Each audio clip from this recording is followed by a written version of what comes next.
Hi guys, this is Virginia again. I thought I would do an example to help out with some of these angle sum formula problems, which some people have been running into simplification errors. The program's giving them partial credit, um, and so I've been getting a lot of questions on that. So just to do a quick demo, let me just zoom in a little bit. I'm using this example problem. Actually, I'm going to go ahead and choose 59 for a particular person. Okay, so in this case, I have the option of using this graphing tool, which is really just sort of like a triangle sketching tool in this case, or not. It's not worth any credit. I'm going to go ahead and use it just because it allows me to organize my thoughts. So tangent of A is equal to -1/4, and I am in the fourth quadrant. So I know, okay, if I'm in the fourth quadrant and tangent is negative, that means that this coordinate, this y coordinate, is going to be negative. Now I know distances are always positive, and in this case, I'm doing the bad thing and I'm making this negative here, but that's really just so that was really the only way I could program this to work for any quadrant and to leave it ambiguous as to which quadrant you're going to use. It does really matter based off the problem, of course, like where the sign occurs. So make sure you pay attention to that. And this is the adjacent is 4, opposite over adjacent, and then, okay, square root of 4 squared plus 1 squared, so that's going to be square root of 17. All right, so I lost this little note that said triangle does not close. I have a closing triangle. I can zoom in if I want. I can read off these values. So sine is -1 over square root of 17. And cosine should be 4 over square root of 17. It's positive in the fourth quadrant, and I got that correct. So this is just to give you a sense that you're on the right track, but this is not graded as part of the problem. So it's not going to change the score up here. Okay, so angle B, I have some other information on angle B, and that is that the sine of angle B is 2/7, where B is in the first quadrant. Okay, so first quadrant, I don't have to worry about any signs. S2 is going to be, so 2/7, and then I need square root of 49 minus 4, square root of 45 here. So now my triangle closes. I'm going to zoom in a little bit just so you guys can see better. And cosine of B, since we're given sine, is the only question here. So square root of 45, overwrite arrow to get out from under the square root sign, and then divided by the hypotenuse is 7. So that's correct too. So I now have all of the information I need to apply the angle sum formula that relates to this quantity.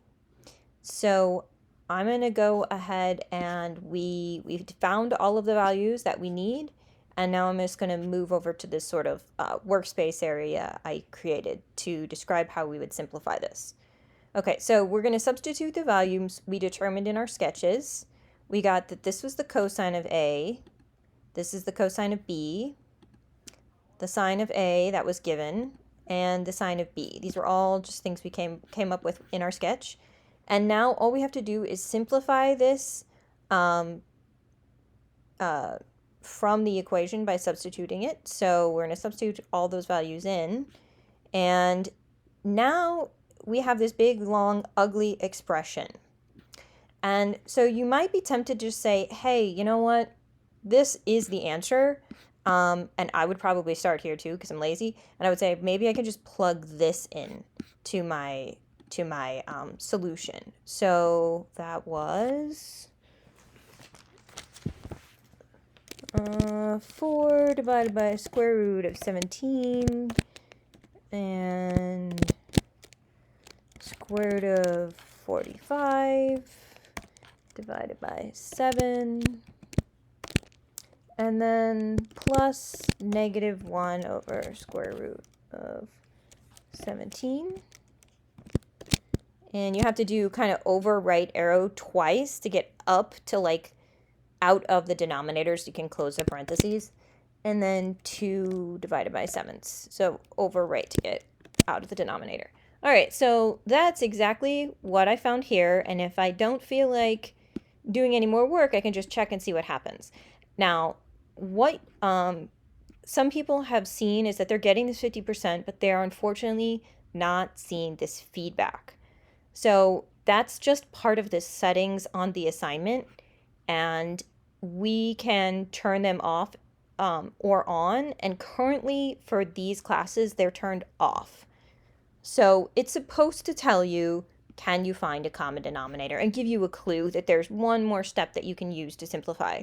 Unfortunately, I can't change those settings. They're set for the semester, but because it's kind of not helpful for this problem, I'm going to try and get those turned on for the next semester. So I can simplify this further though. So doing just a little bit more work, I can multiply out these fractions and then see that I have a common denominator. So multiply across the numerators and the denominators. There's no other simplification I can do here or here. Square root of 17, 17th prime, I can't factor anything out. So it just says, now I can just basically see, okay, 7 square root of 17 is my common denominator. So I can just combine these numerator terms into one term and then just basically add these fractions, and here's my common denominator. And so now I have one simplified term. So this is really just recognizing that this is one single fraction in disguise, that these numerators can be combined.